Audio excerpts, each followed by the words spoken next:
Šodien runāsim par drošību un civila aizsardzību raugoties liepainieku acīm. Un šodienas tēma mums ir patvērtnes. Patvērtnes ir jauna tēma, un par patvērtnēm šobrīd tiek veiktas likumdošanas izmaiņas, kur ministrs kabinets jau ir šo te projektu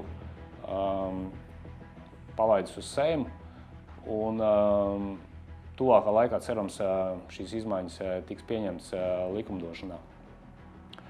Un galvenās lietas, ko tur runā, ir šie te patvērtņu veidi, tātad līmeņi, un kad šīs te patvērtnes tiks ieviestas.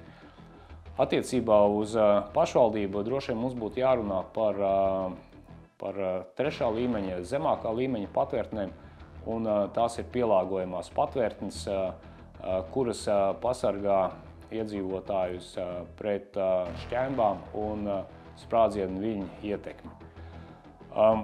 Tad ir jāsaprot, kad patvērtnes būs gan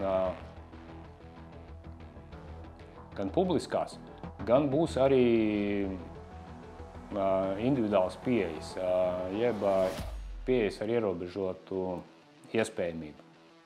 Kas ir šīs te otrās? Tātad likumdošana šobrīd nosaka to, ka iestāžu vadītājiem, neatkarīgi valsts vai pašvaldības, ir jānodrošina savu darbinieku drošību un apmeklētāju drošību. Un savukārt par publiskajām patvērtnēm, ja runājam, tad, piemēram, pašvaldībai ir jānodrošina drošība iedzīvotājiem. Tātad publiskās patvērtnes ir pašvaldības atbildība, kurā vietā tad šādas te veidot.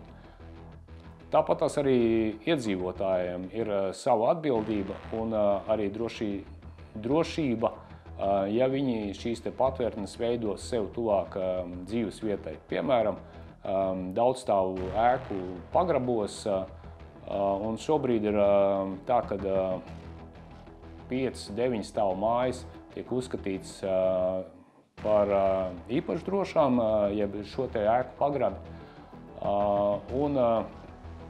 Un tad iedzīvotājiem droši vien arī būtu jāapsver sākotnēji doma šos te pagrabus atbrīvot, līdz tiek sakārtota normatīvā bāze un ir iespējams aprīkot šos te patvērtnes saskaņā ar valsts ugunsdrošības dienesta prasībām. Es prognozēju, ka tuvākā nākotnē varētu tikt izstrādāti pašvaldības saistošie noteikumi par atbalstu iedzīvotājiem šajā te ziņā, un lūdzu tad sekojam līdzi šai te informācijai un gatavojamies, jo mēs būsim gatavāki, jo būsim drošāki.